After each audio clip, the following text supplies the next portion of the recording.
Thousands of high school students across the country walked out of class today to protest against federal immigration operations. This here was the scene in Cudahy in LA County. Dozens of students walking peacefully along the sidewalk carrying signs and flags. And then this picture from Skyfox over another larger anti-ICE student protest in downtown LA. Demonstrators marching from City Hall to the federal building. There have been some reports of protesters clashing with federal agents. There have also been reports of vandalism. Good evening, everybody. You're watching LA Live News Tonight. I'm Marla Tejas. And thank you for joining us. I'm Susan Hirasuna here for Christine Devine. New tonight, activists and faith leaders unite in Los Angeles to demand an end to U.S. support in arming Israel. And the immigration and customs enforcement raids here at home. Let's go live to Fox 11's Ed Lascos in downtown L.A. with a story tonight. Ed? And really, Marla, it was about that crackdown on the ICE raids, wanting them to stop, saying no to ICE. Members of the Jewish Voice for Peace LA showing up here tonight, calling it a solidarity Shabbat to bring on this Friday night. Mikey will take you into the story. All of this playing out right here. It's really become the center point, the flashpoint of all the protests, peaceful protests, sometimes violent protests, right in front of the Metropolitan Detention Center, where ICE takes those that they have detained right off the streets. In any event, let's get to the video from just a little while ago talking about the Solidarity Shabbat. There they are, members of the group, about 100 of them, walking down Alameda on the move, singing, praying with their candles. And as they get up here to the corner, they actually stop and then start waving at the detention center, waving up several floors. And as they're waving, you look up 3 or 4 floors up, and then you see through the barbed wire those who've been detained inside the federal building waving back, making the sign of a heart, solidarity here on Alameda on this Friday night. That is the group held prayers to commemorate the Shabbat, talking about the situation with those ICE raids, saying they must end, saying the government overreach here must come to an end. Lots of emotions on this Friday night. Listen to some of this, will you? We're at a situation where people are needing to either shelter at home, not able to go to work, or have their neighbors come and pick them up and shuttle them. Like, it is hard to wrap our heads around. And so the resistance of everyday people, right? These aren't heroes, right? It's everyday people that are standing up for their neighbors, and that's actually what it's going to take. I spend regular shifts at the Home Depot. I work during the week, so I'm there on the weekends, but all last summer I was there. And now live, that is part of the resistance. You're looking at the sign that says ICE out, and that has been the chant here right through the evening. Another sign I'm looking at says no deportations, no occupations, ICE must go. So the feelings here very strong. And also, when you talk about the emotions here, earlier today, a group of students walked out, maybe a couple hundred of them. They hit City Hall, then moved over to this area, right in front of the main entrance of the detention center, scuffling with police. LAPD saying one of the federal agents hurt in that scuffle. No arrest made. So that was the emotions earlier today. And then you have another side of the emotions playing out here on the streets tonight. Prayers and calls for peace, calls for ICE to end, as the one lady was saying, the occupation here on the streets of LA. So, ladies, lots of emotions here as we move into this holiday weekend. It's a true peaceful demonstration there. Yeah, very much so. Tonight, very peaceful. Earlier today, though, when you had the students here around 1:32 in the afternoon, it got a little rough with a lot of shoving. Video from the scene, and you can see how exciting it is here. Fellas, you can jump in there and knock the guy down when he comes around.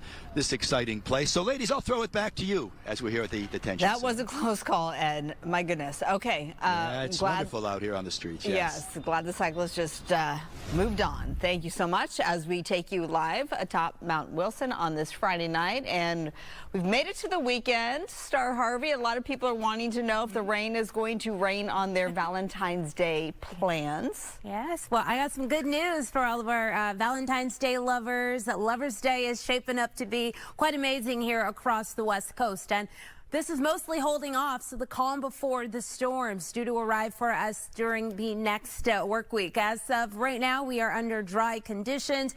As we take a look at our temperatures under mostly clear skies out there, downtown, we're at 60 degrees. We do have a nice south wind pushing at just about 3 miles per hour. Outside of downtown, we have a few 50s on the map. Diamond Bar at 55 degrees, Riverside at 58, 59 up in Porter Ranch, and 60 degrees over in Manhattan Beach. Our winds are fairly calm as well, moving sustained winds at about 5 to 10 miles per hour. We have a 12-mile-per-hour wind calculation there across Malibu. Moving into tonight, under mostly clear conditions, we can expect our temperatures to be right around their normal. That is going to drop our lows into the upper 40s to low 50s. We may have a few of those mid-50s along the coastline. Here's a look into our Valentine Day weekend as we arrive at tomorrow. Valentine's Day temperatures at 69 degrees for the LA area. We're looking at partly cloudy skies and a calm wind moving at just about 7 miles per hour with a south flow. Now Sunday comes and we are going to shift sky conditions to mostly cloudy, 66 degrees, so a slight drop in temperatures. And then we do start to see just a peak of the rain headed this way, just about a 10% chance. Most of our rain holding off to the start of next week. I'll be back with a look at that. For now, back to you.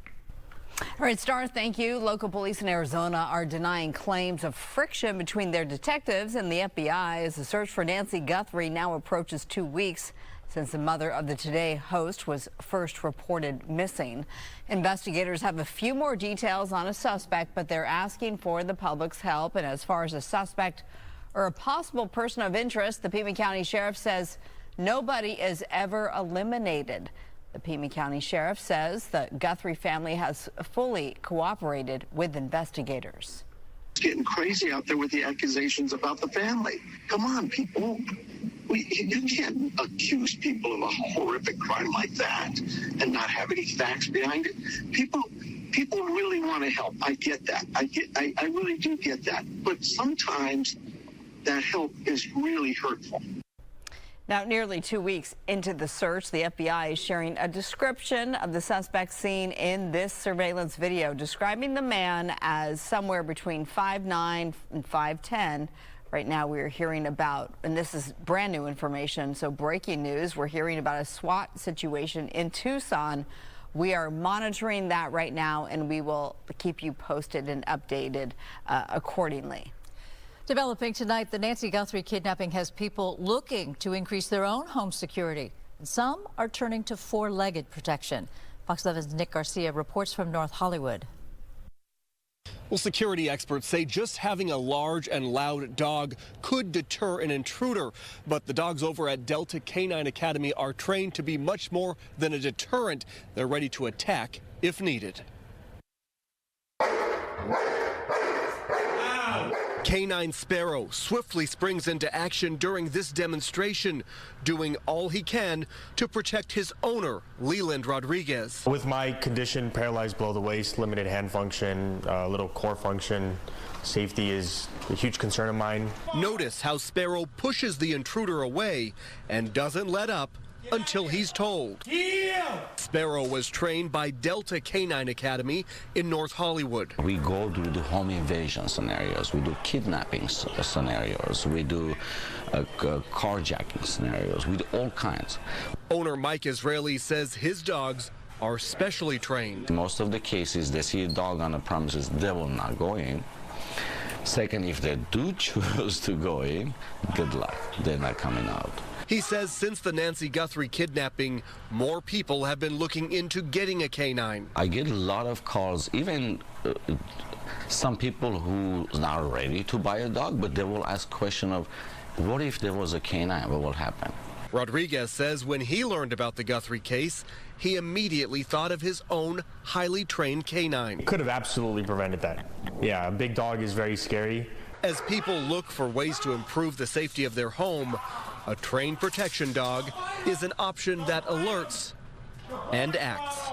Now, a well-trained, good protection dog will cost you, but Israeli says it's well worth it. You can find pricing information and everything else you need to know about Delta Canine Academy on our Fox Local app. Just look for this story. In North Hollywood, I'm Nick Garcia, Fox 11 News. Sky Fox over the Westlake area earlier today, where a car crashed into a Metro bus this afternoon on 6th Street near Bixel. LAPD investigators say 2 wanted burglary suspects were in that vehicle. They were allegedly speeding away from a nearby crime scene when they crashed. Both suspects were taken into police custody. 4 people suffered minor injuries. Smartphones made to look like tombstones. This eye-opening display put on by parents who blame social media for their children's death by suicide. Fox 7's Gigi Graciette spoke to many of those parents about their mission for change.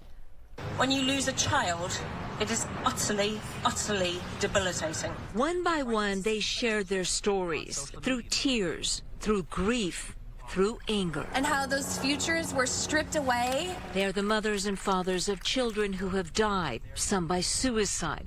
All of their deaths, say these parents, linked directly to the use of social media. Mia was a very bubbly girl. She went to school the first day. The night after, she committed suicide. She was bullied, cyberbullied. The parents also unveiling the Lost Screen Memorial, an art exhibit featuring cell phone replicas with their screensavers, with the pictures of their children. Tony Roberts flew here from Louisiana. He lost his daughter England to suicide just 1 month after she turned 14. After she died, he says, he found she had been sent countless videos on social media about suicide. Some, he says, from people who encouraged her to end her life. When you're a parent, you just don't know. And you think they're sleeping, but they're actually scrolling to death. The one-day exhibit at Grand Park in downtown Los Angeles happening near the Spring Street Courthouse, where the social media accountability trial is wrapping up its first week. Plaintiffs alleging that social media companies knowingly designed addictive products that expose kids to danger and self-harm. The defendants included Meta, the parent company of Facebook and Instagram. However, TikTok and Snapchat reportedly settled out of court. In a written statement, representatives from Snapchat said, "We have long recognized the urgency of this issue and have devoted substantial resources to combating illegal activity on our platform, including decisive action against drug dealers." These parents say it's not enough. In downtown Los Angeles, Gigi Graciette. Happening right now, need last-minute Valentine's Day flowers? The California Flower Mart in downtown LA is open all night and through the holiday tomorrow. Shoppers started lining up early as small mall businesses are relying on this week to stay afloat. Valentine's spending in the U.S. is expected to hit a record $29.1 billion this year, with the average person spending about $200. Fox 11's Mario Ramirez caught up with one shopper braving the crowds. We're shopping for our son and daughter. Well, my son is giving his girlfriend Valentine flowers, and my husband and I got some flowers for our 17-year-old. Now, keep in mind, roses are a bit more expensive this year, so maybe opt for a variety if you can. The Flower Mall is open now until 8 tomorrow night. Still ahead at 8, the federal government is headed for another partial shutdown after Congress leaves town without a deal to fund the Department of Homeland Security. Plus, tensions rising with President Trump warning Iran to make a nuclear deal as the U.S. sends more military power to the region to increase pressure.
The Department of Homeland Security is set to shut down at midnight. A partial government shutdown this weekend is all but guaranteed.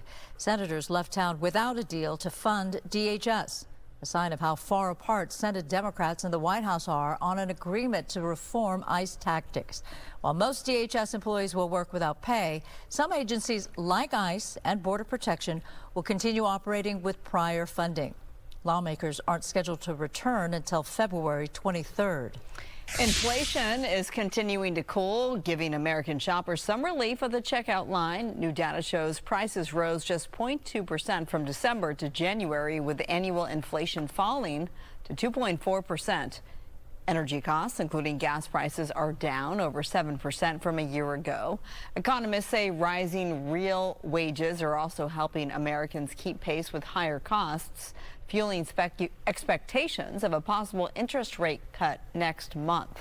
More military moves in the Middle East as President Trump looks to pressure Iran into negotiating limits on its nuclear program. Fox's Rebecca Castor has more from Washington. And this will be very traumatic for Iran if they don't make a deal. President Trump talking tough on Iran as negotiations to rein in the country's nuclear program remain stalled. Now the biggest aircraft carrier in the world is heading to the Middle East.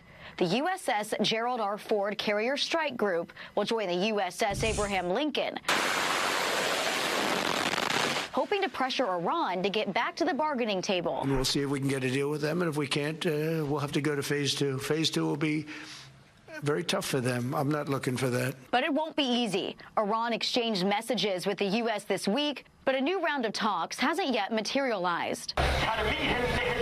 And officials there say a number of major sticking points remain, including Iran's ballistic missile program. No one can do even the slightest thing against our missiles. Our missiles are not part of the negotiations, and they won't be. The White House wants to bundle the nuclear issue together with Iran's missiles in support for proxy groups throughout the Mideast. Some experts say that's a non-starter. The Iranians are talking nice about a deal, and I think their motivation is they want to put off this military operation, which seems inevitable, as long as they can. But the regime is under pressure over rising prices and an increasingly brutal crackdown on dissent, raising the stakes as the White House works to restart talks. And the clock is ticking. President Trump says he wants a deal in place with Iran over the next month. In Washington, Rebecca Castor, Fox News. Coming up, opposites attract, but can relationships survive political differences? A new poll reveals how voters really feel about dating across party lines. That's next.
A majority of voters feel like it's possible to bridge the political divide, according to a recent Fox News poll. Well, it may be surprising to hear who are more likely to be open. Opposites may attract, but can they survive a political debate? According to a new Fox News poll, about 60% of voters think it's possible to find someone whose political views are opposite from their own. Another 10% say it's already happened. Your political identity says a lot about your values and your core belief systems, who you are. And you're going to be talking about politics at the dinner table all the time. Republicans, independents, Catholics, and voters under 30 are among those who think love can bridge the political divide, while women and Democrats are more likely to prioritize shared political opinions. I see it especially happening like in younger, more progressive women, where they're like prioritizing equality, emotional maturity, shared domestic labor, and freedom. Experts say you'll get a sense of that just by looking through people's dating app profiles. You'll see a lot of in profiles, like if you voted for Trump, swipe no or swipe yes or, whatever. The desire to find a partner who has the same political viewpoints has grown from 7% in 2015 to more than 20% 10 years later. One couple says having an open mind is the key. Relationships require constant curiosity, constant stimuli, right? And you will have a never-ending supply of that stimuli. Ultimately, voters say a shared sense of humor, not politics, is what they're looking for when finding love. At the White House, Jared Halpern, Fox News. All right, well, there you have it. And then there's this, new at 8, before Valentine's Day, there is Galentine's Day, which is today, the unofficial holiday dedicated to celebrating female friendships. And this morning in the Pacific Palisades, the group LA Strong Foundation did just that. Their group who comes together to help those affected by the January LA wildfires. The women gathered at the Palisades Garden Cafe and were treated to some lattes and love, letting them know there are people out there who care. Every time I'm here in the Palisades and I see all of the progress, the kids are back on campus at Pali High now. There's new construction going up everywhere. This is a community that is sticking together even through the hard times. The way people keep showing up for each other is just remarkable, and it's heartwarming to get to be a part of the good things too. Councilwoman Tracy Park, of course, lending her support to the women today, saying she will do whatever it takes to get the area back on its feet. Weather is sponsored by My Home Sold. Well, there just might be a couple of gals or two on the Santa Monica Pier celebrating Galentine's Day. Why not? On the Ferris wheel? Oh, yeah, for sure. Or, enjoying a hot dog. Star Harvey is here to talk about what the weather is like out there. Absolutely. I had my share of celebrating Galentine.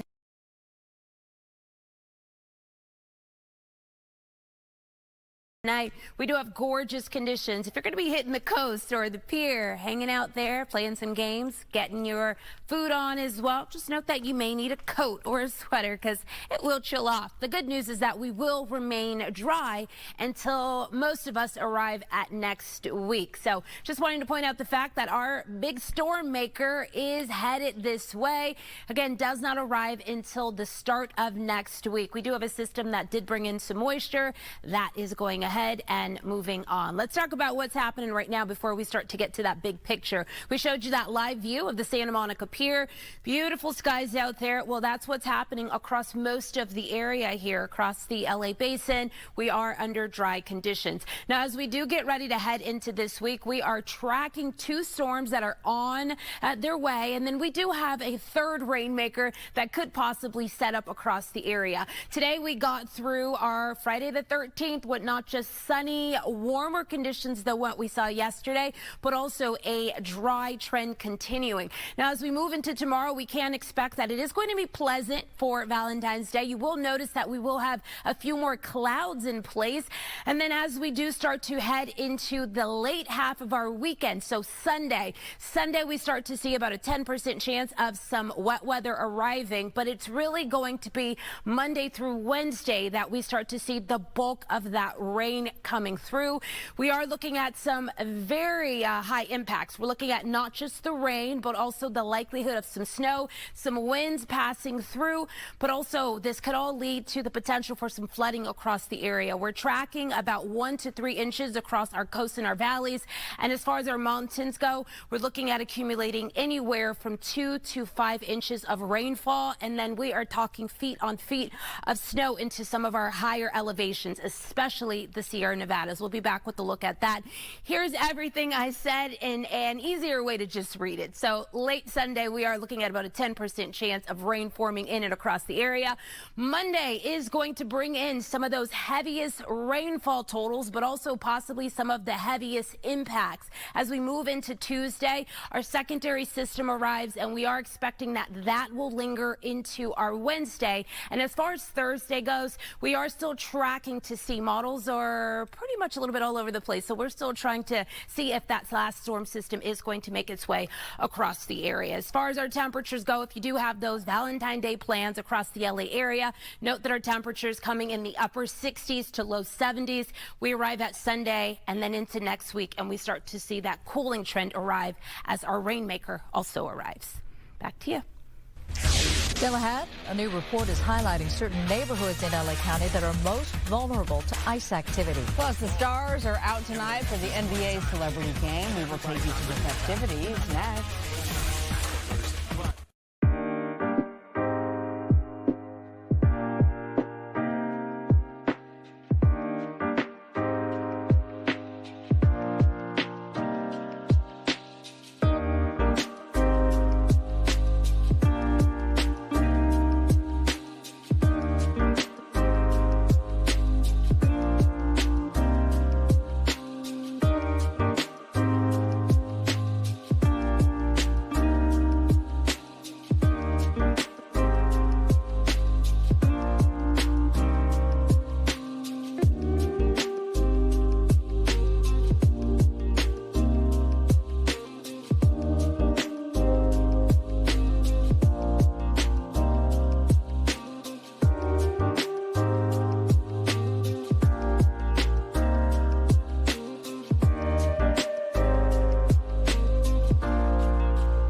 All right, we're following this breaking news out of Culver City.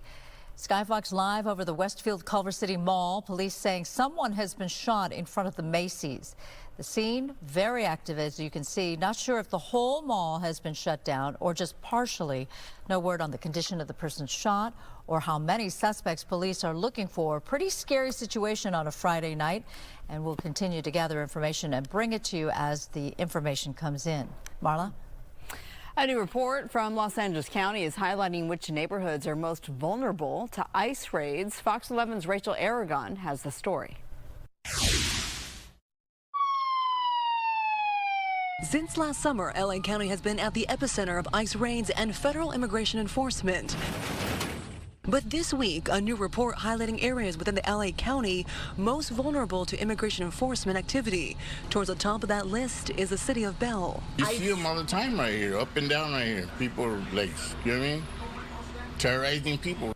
Local businesses say they've taken an economic hit since ICE raids began last summer. People don't want to come out, they're scared, worried about getting picked up by ICE. The report by the Los Angeles County Economic Development Corporation analyzing certain factors like share of Spanish-speaking households and immigration enforcement activity incidents when identifying areas most targeted by immigration enforcement. People are going door to door. They're knocking doors down in Huntington Park. Congressman Robert Garcia represents California District 42. That includes areas like Bell, Huntington Park, and Maywood. All cities flagged as more vulnerable to federal immigration activity, according to this new report. We're trying to provide resources, but we're also letting folks know that they have rights. They shouldn't be opening their door. With funding for DHS set to expire soon, Republicans have pointed out that the work of ICE will largely continue uninterrupted during a shutdown, despite Democrats demanding change. But some Republicans say ICE is being used as a political weapon, while other DHS agencies will suffer. Why? So that you can posture politically. I'm over it. I have reports of TSA agents sleeping in their car. Some Democrats say DHS doesn't deserve more funding. The fact that we're running around masked without body cameras, terrorizing communities, shouldn't be acceptable to anybody.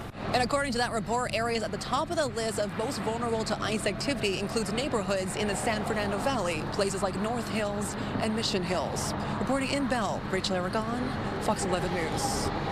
There's now a criminal probe into whether 2 ICE officers lied under oath. It involves testimony about the shooting of a Venezuelan man in Minneapolis.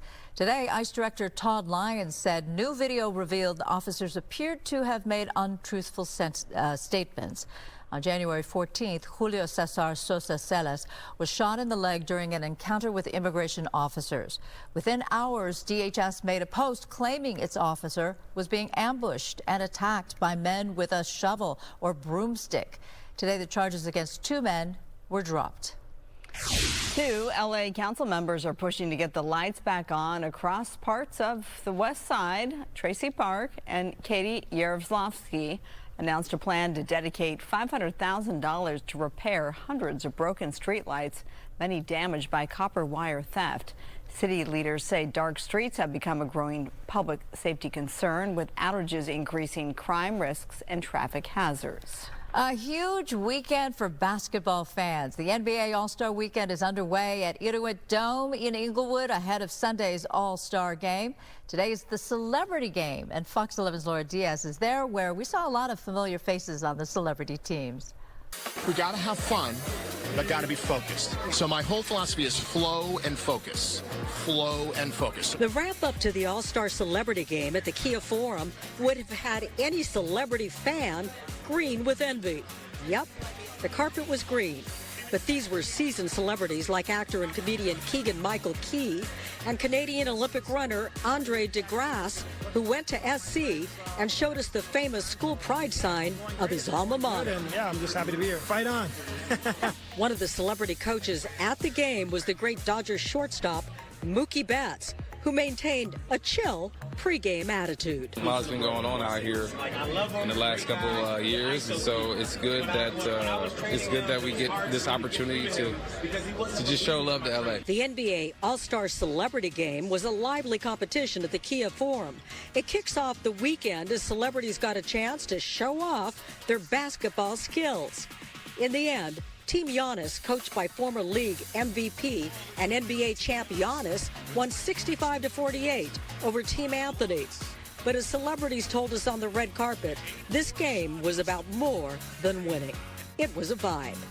At the Kia Forum, practicing my moves, Laura Diaz, Fox 11 News. Also happening this weekend, the Legends of Basketball and LA Councilwoman Heather Hutt are teaming up to host Legends of Basketball Week. It's a 3-day event honoring basketball's history and giving back to the city of Los Angeles. Today they held a block party. NBA and WNBA legends were there. Tomorrow will be a family-focused day with youth programs and a community cleanup.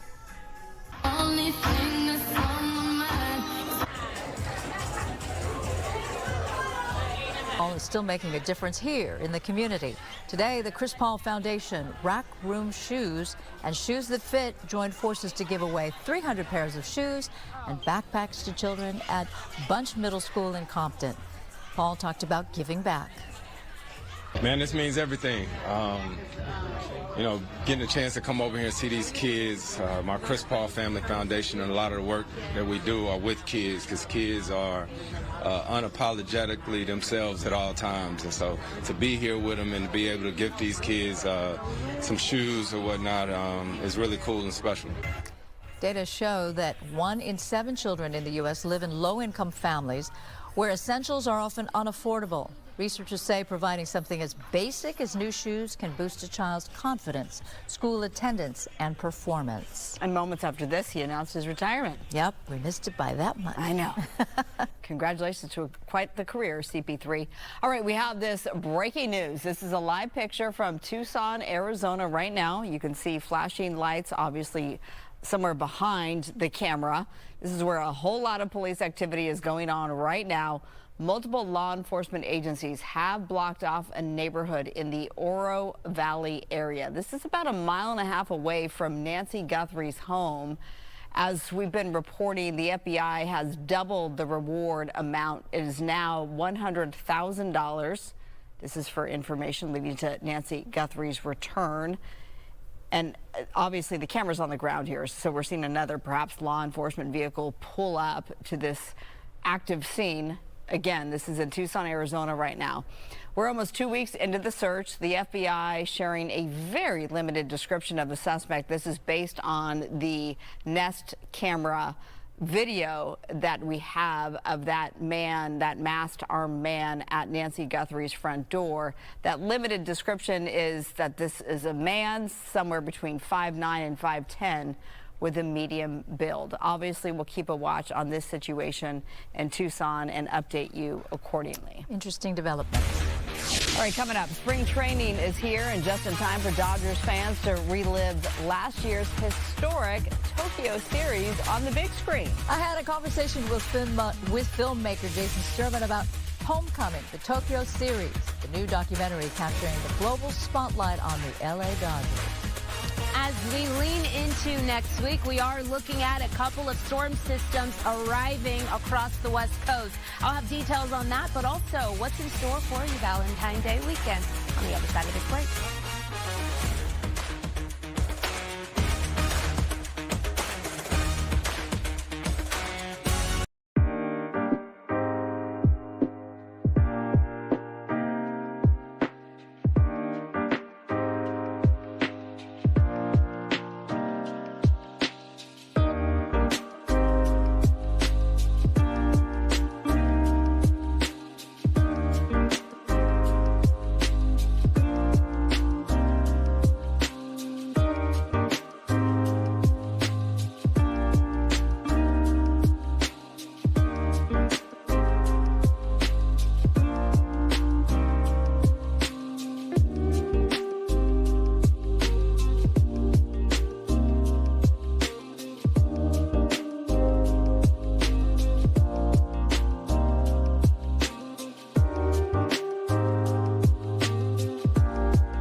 Baseball gave Japan an outlet to succeed on the world stage.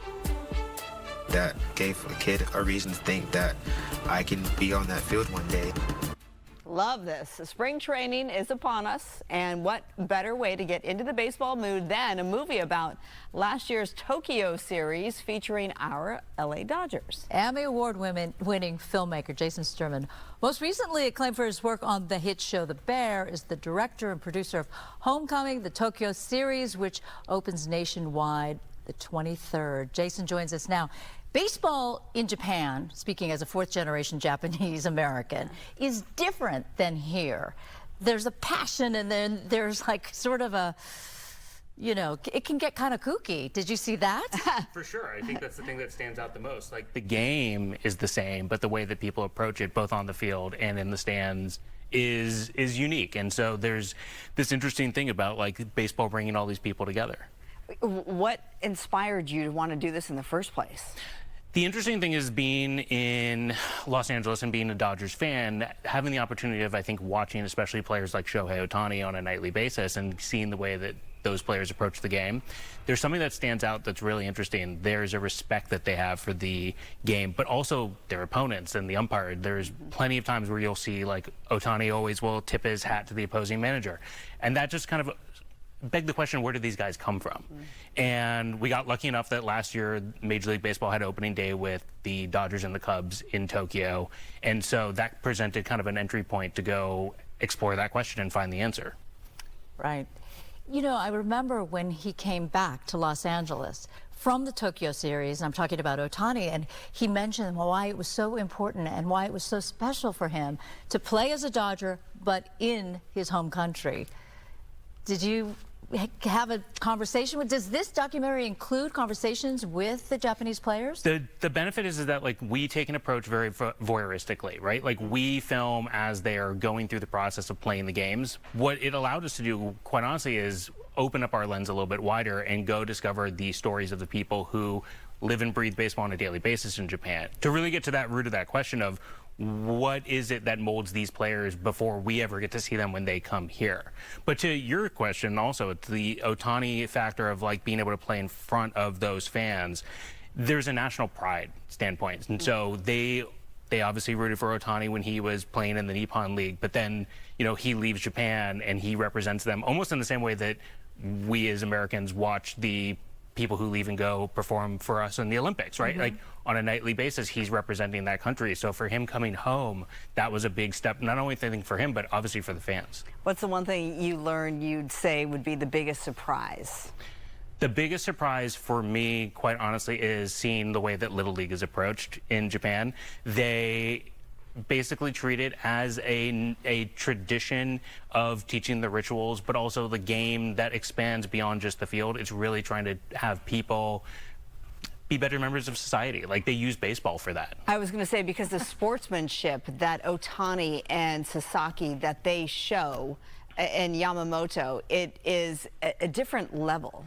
It is, but it's also when you're there and you see the way that then kids are taught the game of baseball at 8 and 9 years old, then all of a sudden it clicks and it makes sense. You see where they get that from. So it feels unique to us because we're seeing it only when it's being performed here. But then when you see it with kids there, that's the way that everyone operates. Well, that's Japan. Yeah. That's Japan long before baseball. Baseball was very important during World War II for Japanese Americans. Are you aware of that story? And how they rebuilt the field at Manzanar? Yeah.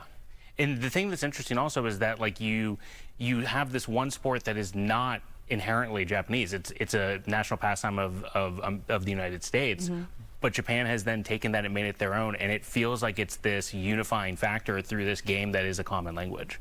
I don't want to let you go until we ask quickly about the Bear. Okay. Love the Bear. I do too. There's this whole thing though that, you know, is it really a comedy? You really think it's a comedy? I think it's a comedy, but I also think, you know, that there's drama that comes from comedy as well. So, you know, there's a fine line to walk. So it's a dramedy. It's a dramedy. Let's call it well done. Well done. Okay, so tickets are now on sale for Homecoming, the Tokyo series, hitting the big screen February 23rd and February 24th. So right around the corner. You can go to fathomentertainment.com for more information and tickets there. Like, I look forward to checking this out. It's beautifully shot, by the way. Thank you. Yeah, it's gorgeous. Jason Sturman, thanks for stopping by. Thanks so much for having me. Let's go to weather now. Star?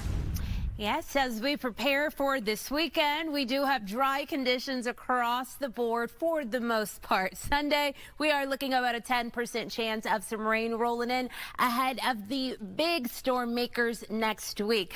As of for the rest of your Friday, the 13th evening, we are getting through it with dry, quiet conditions. And again, as we do head into tomorrow, we are looking at sunny, dry, and warmer conditions, especially when we think about where we came from yesterday.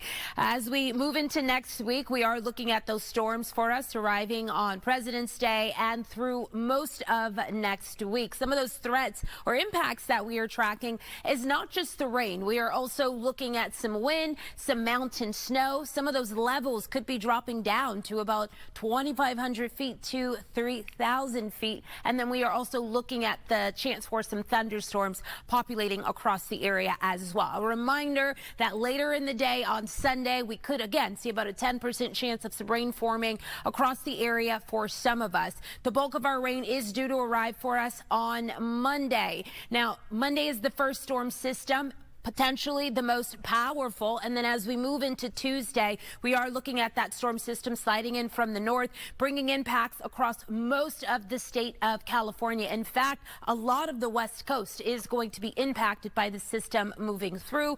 As we track into our Wednesday, the same system that arrived for us on Tuesday, likely to have that rain lingering. And then we do still have some uncertainty for that finale storm. We're talking about storm number 3, potentially moving in on a Thursday. As of now, we are going to say that there is the potential. Here's a closer look at that on Monday. Monday morning, we are looking at a very, I'd say high chance for some of that widespread rain. But you'll see as we do push into the late morning, afternoon hours, things become a bit more widespread. But we are looking at some different colors also populating here on our map, just indicating that we are looking at the chance for some heavy downpours. Some of this could be associated with that thunderstorm chance, and we are also tracking some of that wintry weather making its way across some of our local mountains. Temperature-wise, this weekend across the LA Inland Orange County area, shooting for the upper 60s. Moving into next week, we do have that 100% chance of rain on Monday,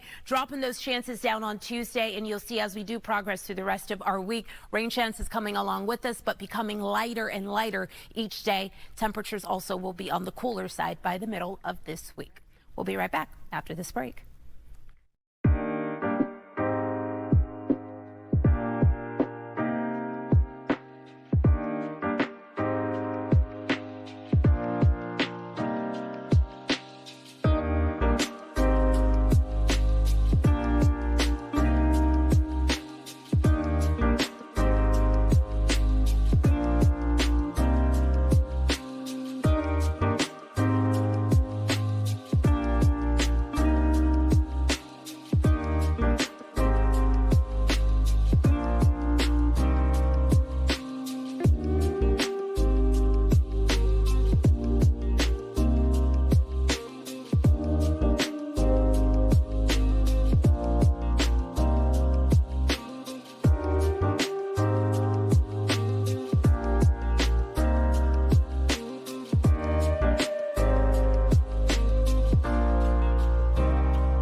I, Roberto de Castro. I, Roberto de Castro. Solemnly swear. Solemnly swear. And faithfully. And faithfully. Discharge the duties. Discharge the duties. Upon which I am about to enter. Upon which I am about to enter. Congratulations. Thank you very much. You can perform some ceremonies now.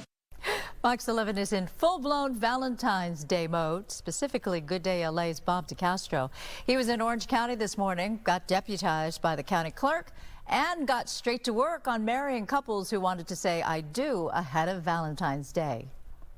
We are gathered here for the purpose of uniting Genju and Saray in matrimony. I remind both of you to remember that love, loyalty, and understanding are the foundations for a happy and enduring home. Marriage is an honorable state. It is not to be entered into lightly, but thoughtfully and seriously, and with deep realization of its obligations and responsibility. Genju, do you take Saray to be your lawfully wedded wife? Yes. Saray, do you take Genju to be your lawful wedded husband? Yes, I do. The ring is an endless circle signifying to both of you that your love is endless. It is forever. You may now kiss your bride. Yay! And Bob, you did a great job. It's so sweet. I did one. This is the second one, and after this, I'm charging. So. The moment I met her, the moment I saw her face, I'm like, wow, that girl looks so pretty. Mm-hmm. Somebody else was also like, you know, attracted by her, and the guy was trying to get her number. I was like, no, I can't let that guy beat me first, so I have to move first. We are gathered here for the purpose of uniting Shinfun and Win in matrimony. Repeat after me. I give you this ring. I give you this ring. In token and privilege. In token and privilege. With this ring. With this ring. I be wed. I be wed. Of my constant faith. And my constant faith. With this ring. With this ring. I be wed. I be wed. I now pronounce this couple united in marriage under the state of laws of the state of California. You may now kiss your bride.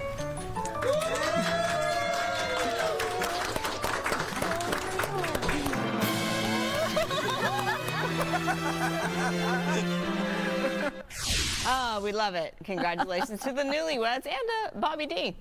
All right. Well, while many are celebrating couples this weekend, Wendy's is celebrating singles in honor of Single Awareness Day, which is February 15th, Sunday.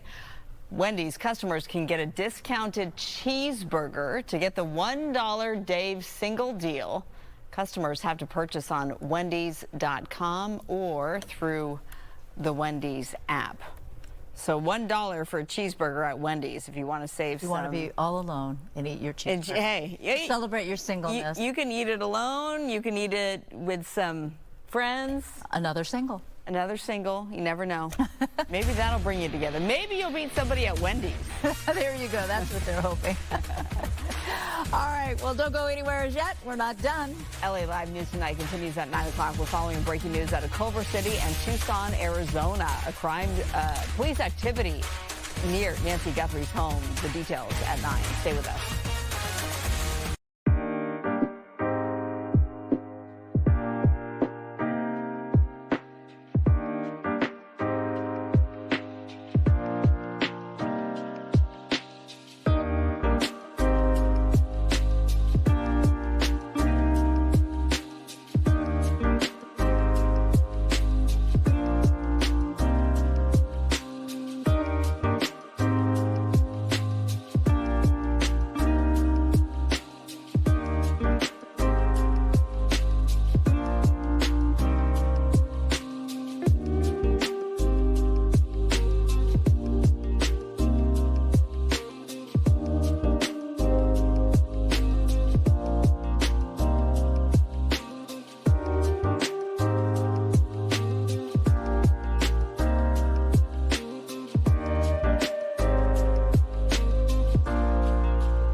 9, a major development tonight in the search for Nancy Guthrie. Police have swarmed a neighborhood in Tucson.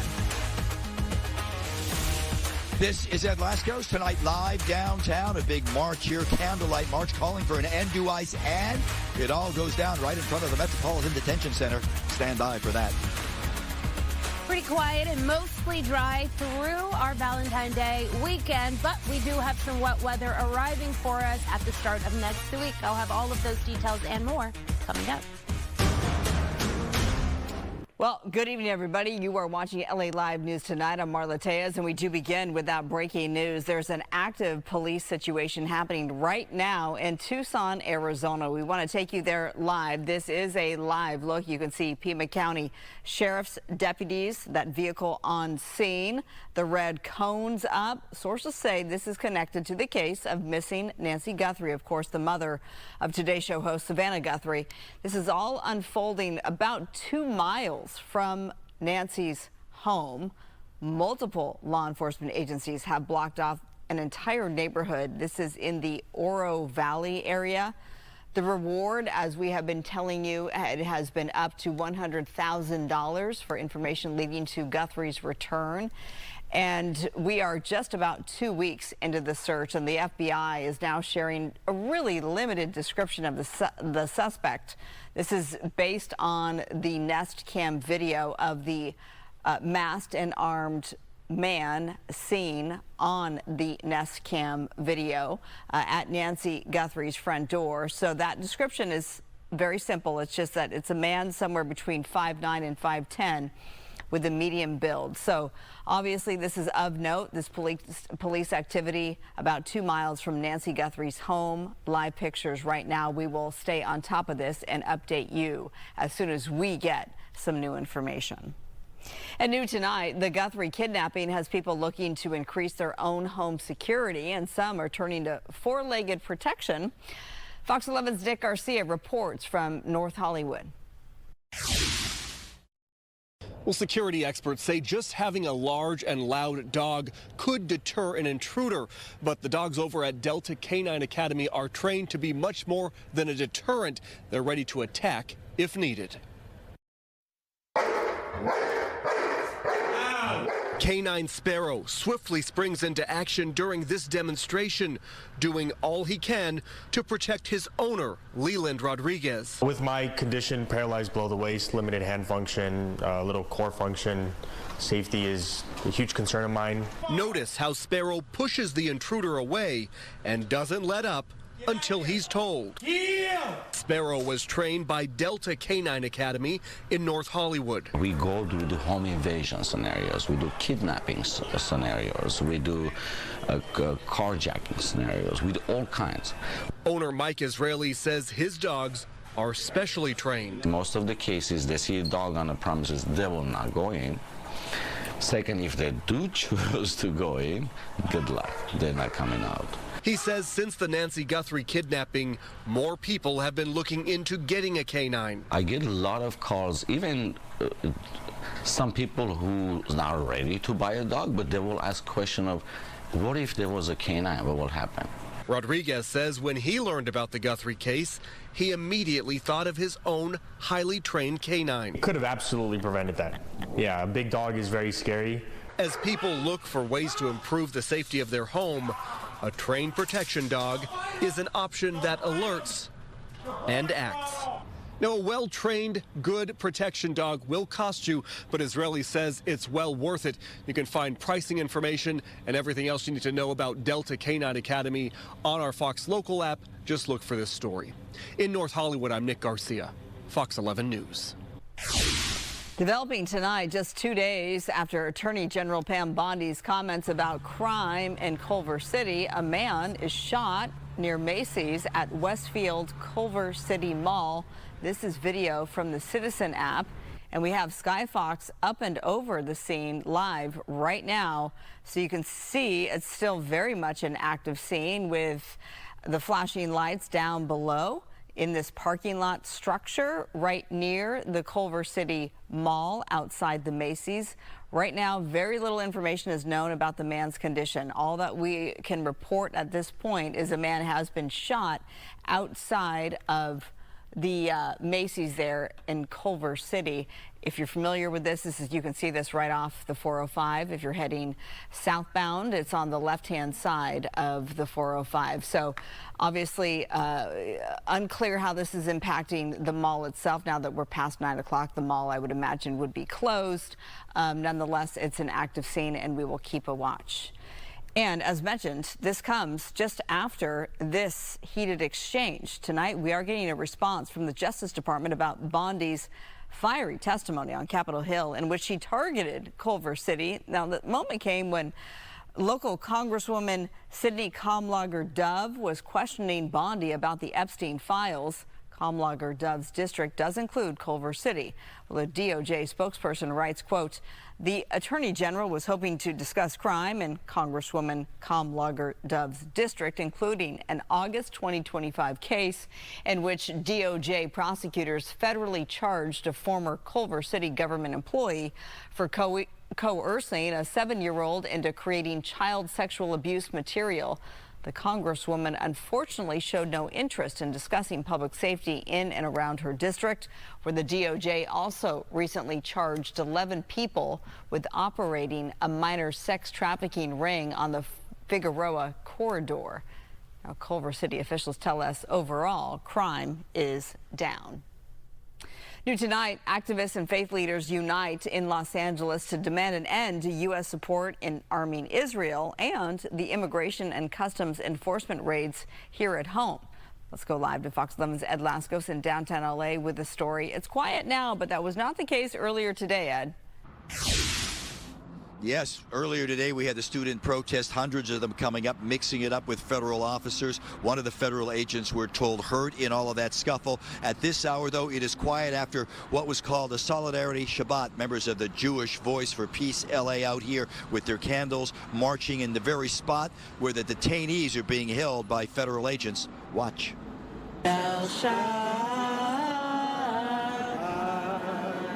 On this night, Shabbat ceremonies held in the shadow of the Metropolitan Detention Center. Black and brown communities here in Los Angeles are being targeted and terrorized through raids, arrests, and detention in places like this very building.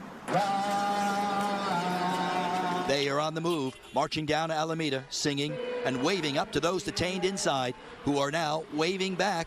You're watching a Solidarity Shabbat, as they call it here. We're at a situation where people are needing to either shelter at home, not able to go to work, or have their neighbors come and pick them up and shuttle them. Like, it is hard to wrap our heads around. All this just hours after a big student rally downtown, all in sharp opposition of the federal immigration raids. At one point, the crowd moves in on the detention center. There's a clash with federal agents, shoving, pushing, reports of one federal officer being hurt. It is a Friday of strong emotions against ICE, ending with prayers here. All from those in the Jewish community who say no to ICE. Keep up the resistance. I spend regular shifts at the Home Depot. I work during the week, so I'm there on the weekends, but all last summer I was there. The resistance of everyday people, right? These aren't heroes, right? It's everyday people that are standing up for their neighbors, and that's actually what it's going to take. In prayer, we're right here. And now live, all part of the resistance as they were talking about it here tonight, saying if they keep it up, keep the message peaceful, it will have an effect with these continuing ICE raids. But Marla, at this late hour, certainly quiet here outside the detention center after a day filled with emotions, both sides emotionally charged. It's pretty interesting to see the two different sectors of the community coming together for the common cause. Yeah, you're good point. You had the student protest, hundreds of them earlier. That gets out of hand. No arrest made in that, by the way. And then hours later, you have another look at the same cause, but from a different angle, peaceful angle, with prayers and support for those as they were waving. I thought that was an interesting view of that, captured by Mike, our photographer, showing how they were down here waving. And I said to Mike, what are they waving at? And he said, look, and you could see several stories up in the detention center, the detainees actually waving back at those on the street. Fantastic video. Yeah, great job by Mike Armijo for capturing that for us, and for you, Ed, and your story. Okay, very good. Thank you both. Live look outside from LAX, and we're waiting on the rain, but we basically, I think, if I've heard you correctly, meteorologist Star Harvey, the rain will stay away through most of the weekend. That is right. Specifically tomorrow, we are going to be on a drier trend, but also a warmer, and we are going to have those partly sunny skies out there. Now, as we move into Sunday, the bulk of Sunday will be on the drier side, but as we get later and later in the day on Sunday, we do have a 10% chance of some of that rain. And again, that's just ahead of Monday's rainmaker. As of right now, we are under those dry conditions that I'm talking about. Our temperatures in downtown, 60 degrees, LA. Southeast winds moving at 3 miles per hour. We're at 62 degrees in Anaheim, 57 down in Lake Elsinore, 52 in San Bernardino. LAX, where we just saw that live shot, coming in at 60 degrees. Our sustained winds moving at about 2 to 13 miles per hour across the area. Those winds will also be picking up as we move into the following work week. As far as our lows tonight, we can expect them to be right around where they should be. That's going to place us in the 40s as well as the mid 50s. Here's a look into our weekend forecast. 60s across the board. We do have those mostly cloudy skies and a 10% chance of rain on Sunday. Marla. All right, Star, thanks so much. Parents who lost children to social media harms are unveiling the Lost Screen Memorial in Los Angeles. This was the scene this morning. The memorial, featuring illuminated smartphones honoring 50 young lives, is displayed in Gloria Molina Grand Park. This is right near the courthouse, hosting a landmark social media addiction trial. This morning, we spoke to some of those parents. It's a very bubbly girl. She went to school the first day. The night after, she committed suicide. She was bullied, cyberbullied. When you're a parent, you just don't know.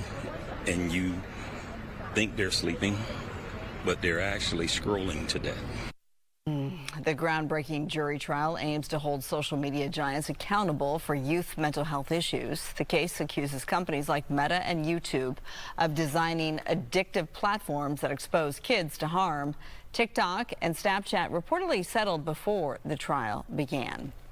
Well, the battle over Colorado River water is intensifying as 7 states, including California, miss a key federal deadline. Up next, talks are at a standstill, but what are 3 governors now demanding? We will tell you. That's coming up. And fake faces, real controversy, an AI video of Brad Pitt and Tom Cruise in a brawl taking the internet by storm.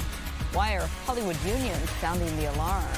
Plus, last-minute shoppers, listen up. The California Flower Mall in downtown LA will be all night open through Valentine's Day tomorrow. We will take you there.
A fake AI video showing Brad Pitt and Tom Cruise fighting is going viral, and it's raising concerns. Take a look if you haven't seen it. The clip was created using ByteDance's new tool, Dance 2.0, and has sparked copyright complaints. SAG-AFTRA and the Motion Picture Association are calling for stronger rules, warning that misused AI threatens creative jobs.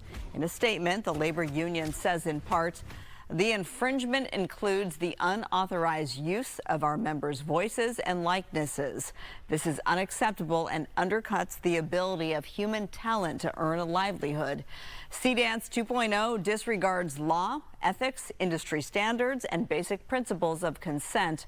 Responsible AI development demands responsibility, and that is non-existent here. Well, some companies are using artificial intelligence to turn heaps of trash into treasure. Fox's Jeff Flock is at a garbage facility in Virginia with more. The dirty little secret about recycling is that the vast majority of items that can be recycled aren't, maybe as little as 10 or 20%. Well, that all could be changing thanks to AI.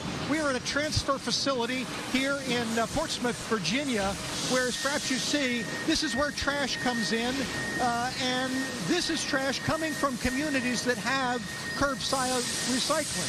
So theoretically, there shouldn't be anything recyclable in this trash. But if you look, well, you see, there are water bottles, there's tin cans, even pieces of metal that could be recycled but aren't being. Now, thanks to a company called AMP, based in Denver, they are bringing AI and cameras into the recycling facilities and making it possible to find these treasures in the trash. Take a look at the cameras. They are driven by AI, and maybe we see one here on this side of the screen as well, that are trained to look at the trash, decide what is recyclable and what isn't, separate that out. Normally, you have a large number of people doing that by hand, but now it's being done by AI, or at least it is here, and the hope is that could go a long way to making recycling a whole lot more efficient. Listen. Pulling out the recycling that wasn't either separated at the curb or at the house, and we're pulling all the organics and other types of material that could be reused associated with that. So really taking a diversion rate of a normal community kind of in that 10 to 15% to north of 50 to 60%. In addition, AI is also making it possible to recycle other materials that weren't thought to be easily recyclable, like plastic bags, for example. Yeah, AI is finding these and enabling them to be turned into what they call refuse-derived fuels. Those are used in kilns, just like coal or other wood, other materials, to fire the kilns. Yeah, there's a lot of treasure in this trash, and maybe someday we'll get to the point where you won't have to separate your recyclables into recycling and non-recyclable, and maybe even someday, instead of paying the local government to collect your trash, maybe they'll pay you for it. In Portsmouth, Virginia, I'm Jeff Flock with the Fox Business Network. Well, the fight over Colorado River water is heating up. 7 states, including California, missed a federal deadline to agree on sharing the river's shrinking supply. Former Interior Secretary Bruce Babbitt suggests extending current agreements and starting fresh. Our state, as well as Arizona and Nevada, say all states must share the burden, but talks remain deadlocked. In a joint statement today, Governor Gavin Newsom, Governor Katie Hobbs, and Governor Joe Lombardo say in part, to secure a 7-state agreement for post-2026 management of the river, Arizona has offered to reduce its Colorado River allocation by 27%, California by 10%, and Nevada by nearly 17%. Our stance remains firm and fair. All 7 basin states must share in the responsibility of conservation. Now, the river faces historic drought worsened by climate change. It supplies water to 40 million people in major cities like Los Angeles, Las Vegas, and Phoenix. The terms of a new deal will be vital to our communities. Meantime, Governor Newsom sharply criticized President Donald Trump earlier today during remarks at the Munich Security Conference, calling him the most destructive president for the planet in U.S. history. Donald Trump just said, pollute the hell out of the United States. Newsom blasted Trump's rollback of federal climate regulations and vowed to challenge the administration in court, telling an international audience that Trump's policies are temporary and future administrations will reverse course. Weather is sponsored by American Career College. All right, we were just talking about a drought as we give you a live look at the Santa Monica Pier on this Friday night, Friday the 13th. Don't be scared, though. We have some rain headed our way, and we're not in a drought here in California. Isn't that right, Star? That is right. We are not seeing that drought. In fact, I do remember just a few weeks ago we were recording that. It has been decades since we've seen it to where we have 0% drought across the entire state of California. So some good news there. Some good news rolling into this weekend as well. I'm going to go ahead and just bring up what's coming our way, because we do have another day or so before this next storm system does arrive. Our storm system still sitting offshore and to the north of us. It is due to bring some pretty impactful weather for us at the start of next week. You'll see it right there arriving for us on Monday. Now, through the rest of our Friday, the 13th, that evening, and rolling over into the start of this weekend, we are going to have those dry conditions, but also warmer and some sunshine in play as well. As we move into Sunday, we are going to see some of those subtle changes. As of today, I talked about it. It was sunny, warmer, but also dry. We roll into tomorrow. Still going to be pleasant out there. We may have a few clouds in place, but the good news is that it is still dry outside for any of us that do have those Valentine Day plans. Now, our storm systems are going to arrive late in the day on Sunday. So even as Sunday approaches, we are talking about a 10% chance of some of this moisture arriving across the California area. Most of our rain will take place on Monday, moving into Tuesday, and then Wednesday as well. We are looking at some of the biggest impacts being not just the rain, but also some of that wind, some high elevation snow, but also we're looking at the potential for as much rain as we're seeing to bring some of those flooding issues. Rainfall, we're looking at about 1 to 3 inches across the coast and the valleys.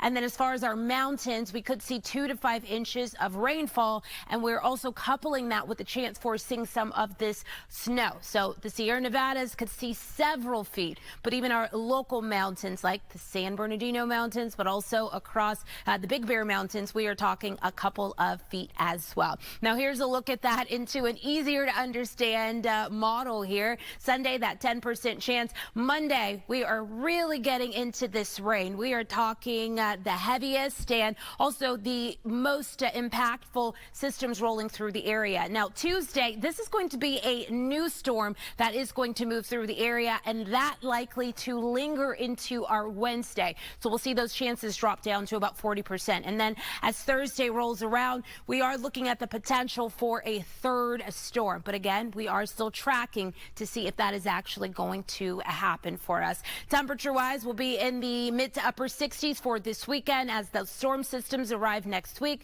our temperatures will be dipping well below their averages, backing down into the LA area in the upper 50s to low 60s. Back to you. All right, Star, thank you. Love is in the air, and you can make a child's day extra special. Find out how you can send a Valentine to kids who need it most. The details coming up.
Well, it is a Southern California tradition starting tonight. The California Flower Mall in downtown LA, it is remaining open all night long through Valentine's Day tomorrow night. So lines started forming this morning as the small mall shops count on the holiday to stay afloat.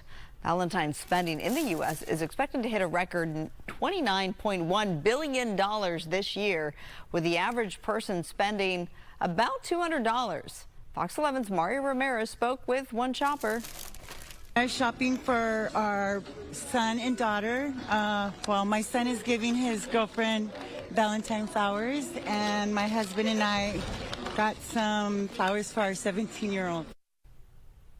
Well, keep in mind, roses are a bit more expensive this year, so maybe opt for variety if you can. The Flower Mall is open now until 8 tomorrow night.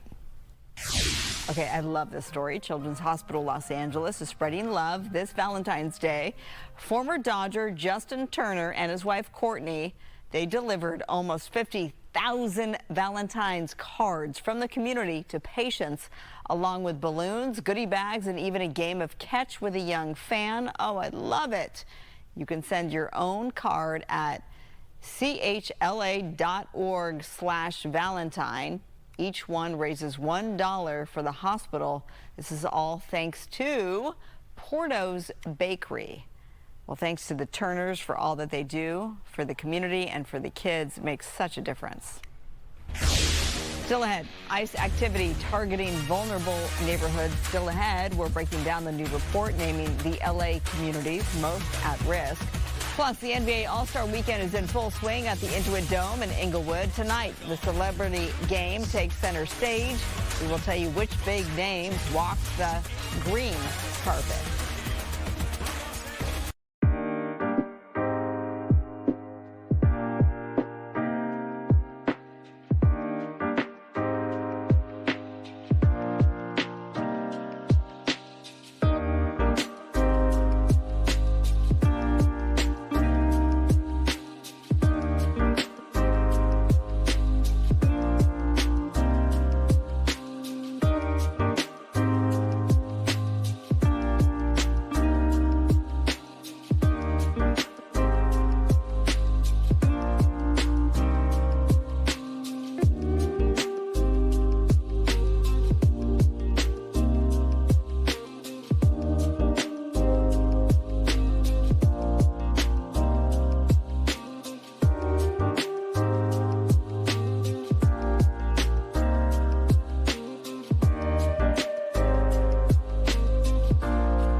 Just after 9:30 now, we are following breaking news. The Wall Street Journal reports tonight that Casey Wasserman is selling his talent agency after emails tied him to Jeffrey Epstein. In a memo, Wasserman called himself a distraction and apologized for the 2003 connection with Ghislaine Maxwell.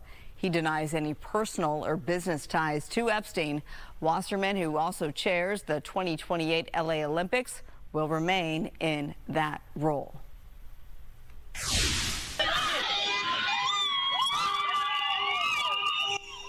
Thousands of high school students across the country walking out of class today to protest against federal immigration operations. This here was a scene in Cudahy in LA County. Dozens of students walking peacefully along the sidewalk carrying signs and flags. And Sky Fox over another larger anti-ICE student protest in downtown LA. Demonstrators marching from City Hall to the federal building. There have been some reports of protesters clashing with federal agents. There have also been reports of vandalism. And looking live right now at the White House, where a partial government shutdown is all but certain. It was supposed to go into effect at midnight. That's Eastern time, which is now. But right now, no word from lawmakers if it has or hasn't. Senators left town without a deal to fund the Department of Homeland Security. Senate Democrats and the White House are still at a standoff over reforming ICE tactics, while most DHS employees will work without pay. Some agencies like ICE and Border Protection will continue operating with prior funding. Lawmakers aren't scheduled to return until February 23rd. Well, a new report out from Los Angeles County is highlighting which neighborhoods are most vulnerable to ICE raids. Fox 11's Rachel Aragon has a story. Since last summer, LA County has been at the epicenter of ICE raids and federal immigration enforcement. But this week, a new report highlighting areas within the LA County most vulnerable to immigration enforcement activity. Towards the top of that list is the city of Bell. You see them all the time right here, up and down right here. People are like, you know what I mean? Terrorizing people. Local businesses say they've taken an economic hit since ICE raids began last summer. People don't want to come out, they're scared, worried about getting picked up by ICE. The report by the Los Angeles County Economic Development Corporation analyzing certain factors like share of Spanish-speaking households and immigration enforcement activity incidents when identifying areas most targeted by immigration enforcement. People are going door to door. They're knocking doors down in Huntington Park. Congressman Robert Garcia represents California District 42. That includes areas like Bell, Huntington Park, and Maywood. All cities flagged as more vulnerable to federal immigration activity, according to this new report. We're trying to provide resources, but we're also letting folks know that they have rights. They shouldn't be opening their door. With funding for DHS set to expire soon, Republicans have pointed out that the work of ICE will largely continue uninterrupted during a shutdown, despite Democrats demanding change. But some Republicans say ICE is being used as a political weapon, while other DHS agencies will suffer. Why? So that you can posture politically. I'm over it. I have reports of TSA agents sleeping in their car. Some Democrats say DHS doesn't deserve more funding. The fact that we're running around masked without body cameras, terrorizing communities, shouldn't be acceptable to anybody. And according to that report, areas at the top of the list of most vulnerable to ICE activity includes neighborhoods in the San Fernando Valley, places like North Hills and Mission Hills. Reporting in Bell, Rachel Aragon, Fox 11 News. Former CNN anchor Don Lemon pleaded not guilty in a Minnesota courtroom today to federal charges tied to a protest at a St. Paul church last month. Prosecutors claim Lemon joined protesters in disrupting a church service, violating constitutional rights and federal law. Lemon says he was only there to report on the event, not participate. I will not be intimidated.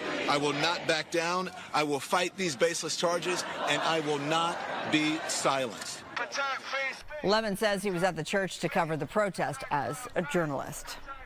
New tonight, LA Mayor Karen Bass is once again facing criticism over her role in the handling of the Palisades fire report. An internal email obtained by the LA Times suggests her office influenced the report's release, with claims she softened language about LAFD failures to reduce legal risks. Bass denies the allegations, calling them, quote, completely fabricated. Also new tonight, before Valentine's Day, theirs today. It's called Galentine's Day, the unofficial holiday dedicated to celebrating female friendships. And this morning in the Pacific Palisades, the group LA Strong Foundation did just that. They're a group that comes together to help those affected by the January LA wildfires. The women gathered at the Palisades Garden Cafe and were treated to some lattes and love, letting them know there are people out there who care. Every time I'm here in the Palisades and I see all of the progress, the kids are back on campus at Pali High now. There's new construction going up everywhere. This is a community that is sticking together even through the hard times. The way people keep showing up for each other is just remarkable, and it's heartwarming to get to be a part of the good things too. Councilwoman Tracy Park lending her support to the women today, saying she will do whatever it takes to get the area back on its feet. A huge weekend for basketball fans. The NBA All-Star Weekend is underway at Intuit Dome in Inglewood ahead of Sunday's All-Star Game. Tonight was the celebrity game. Fox 11's Laura Diaz, she was there where she saw a lot of familiar faces on those celebrity teams. We gotta have fun, but gotta be focused. So my whole philosophy is flow and focus. Flow and focus. The wrap up to the All-Star Celebrity Game at the Kia Forum would have had any celebrity fan green with envy. Yep, the carpet was green. But these were seasoned celebrities like actor and comedian Keegan-Michael Key and Canadian Olympic runner Andre DeGrasse, who went to SC and showed us the famous school pride sign of his alma mater. Yeah, I'm just happy to be here. Fight on.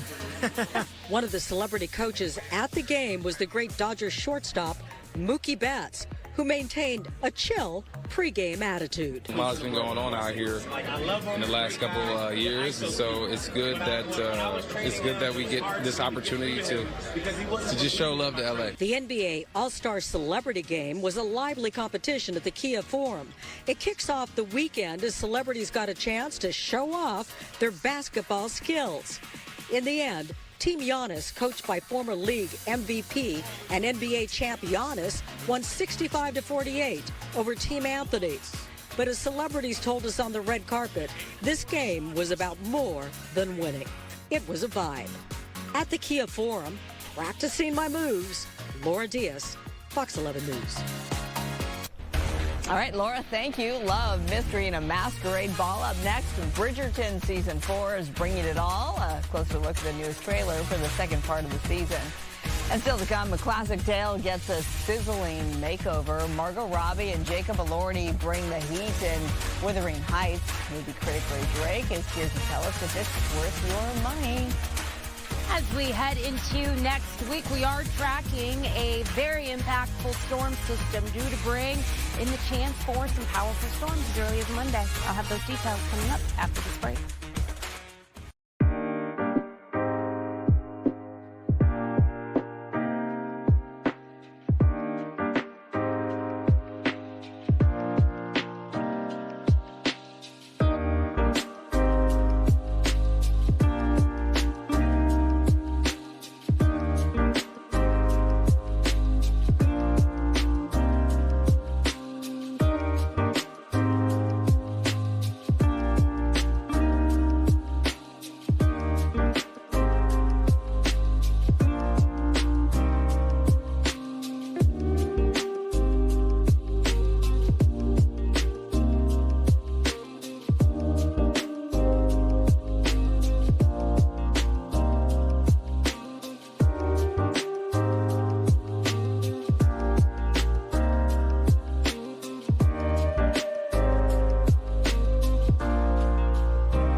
Margot Robbie and Jacob Elordi heat up the big screen for the latest adaptation of the legendary book, Wuthering Heights. It's a steamy romance opening in theaters this Valentine's Day weekend.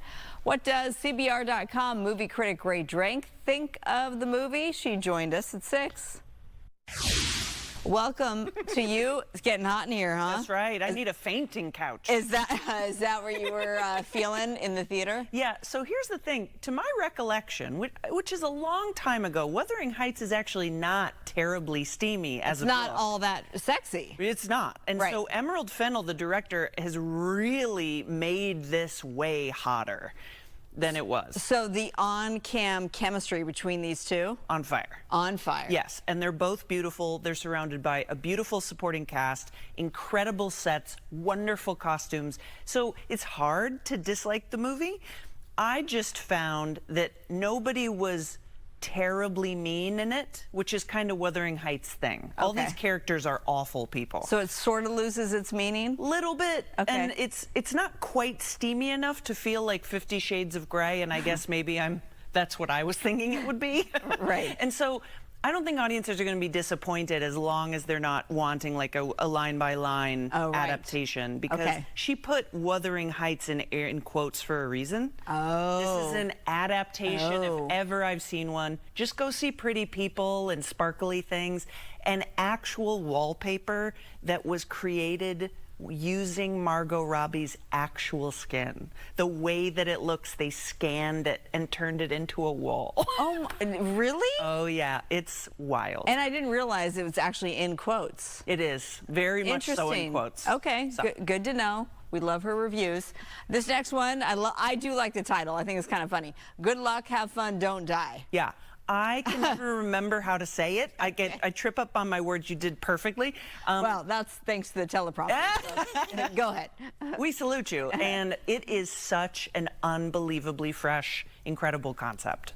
I loved this movie. It was so funny.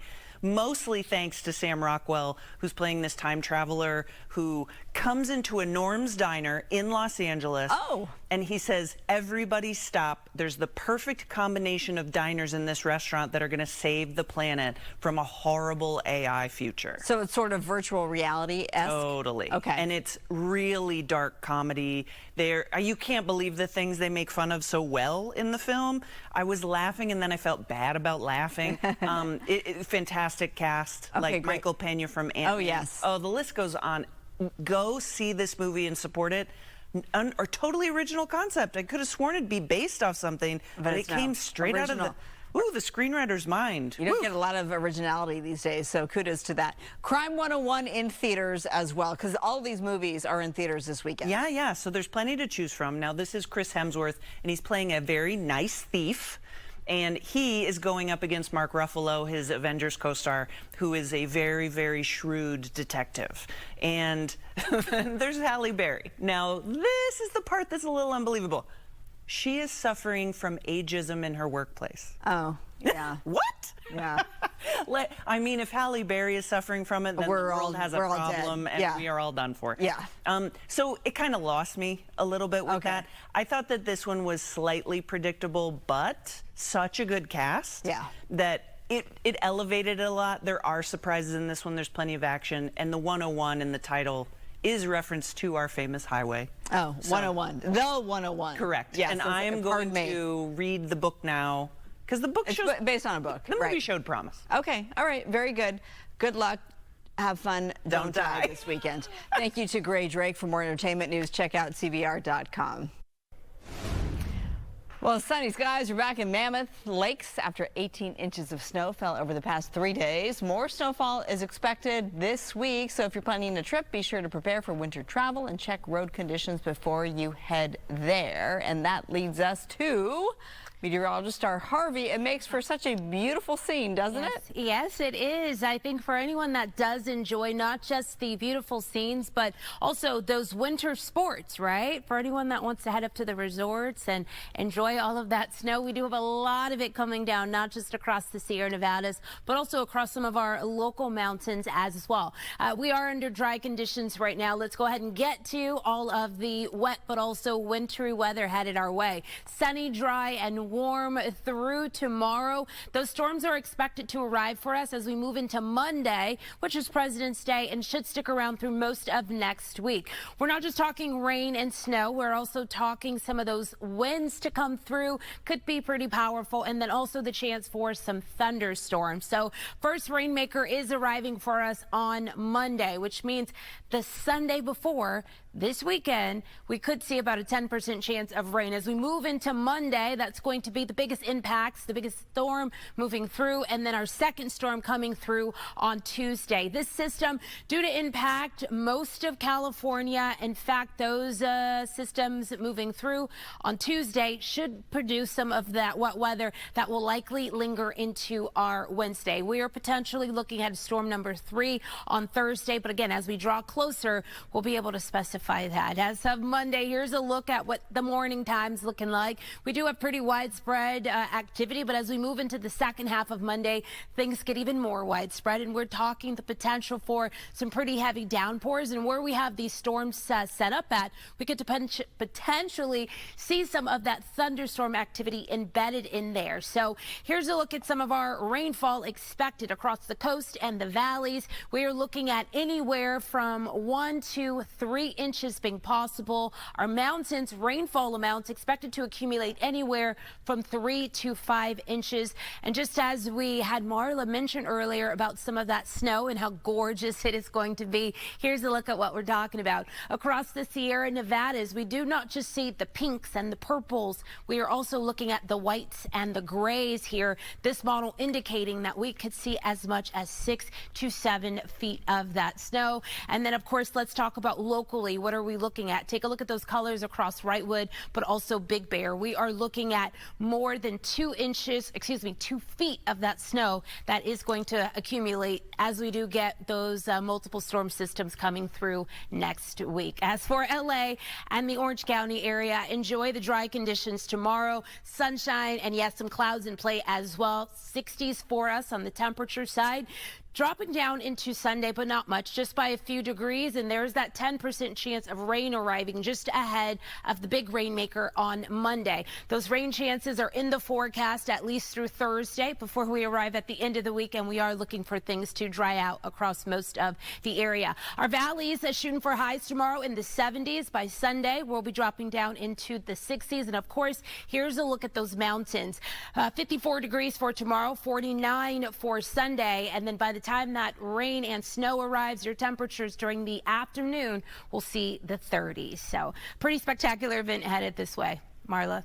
All right, Star, thank you. Wealthy Californians are flocking to Las Vegas to escape high taxes. This is according to a new report from Realtor.com.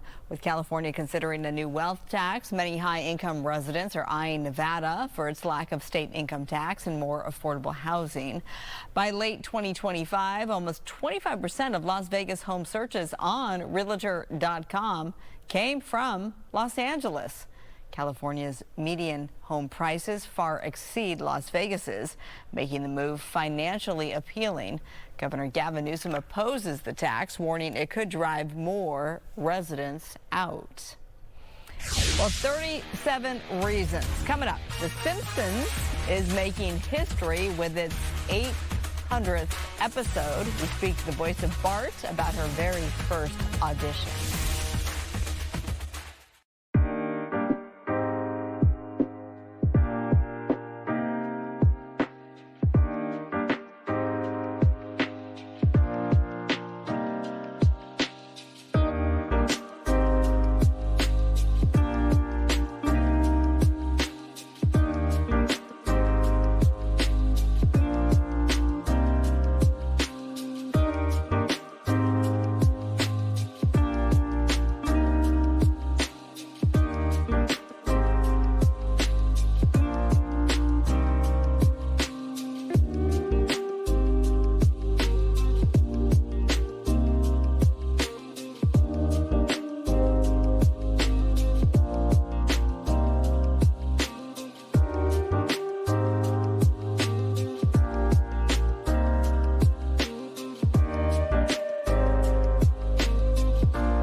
Just before 10 o'clock on this Friday night, we have breaking news. Sources are telling Fox News 3 people are detained in Tucson, Arizona in connection to the Nancy Guthrie missing persons case.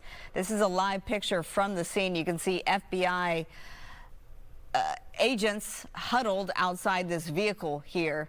Of course, Nancy Guthrie, she went missing from her home February 1st. Just about 2 hours ago, we got word and we showed you a large police presence at a home about 2 miles from Nancy Guthrie's. Multiple law enforcement agencies blocked off this neighborhood here in the Oro Valley area. Again, about 2 miles from the Guthrie home.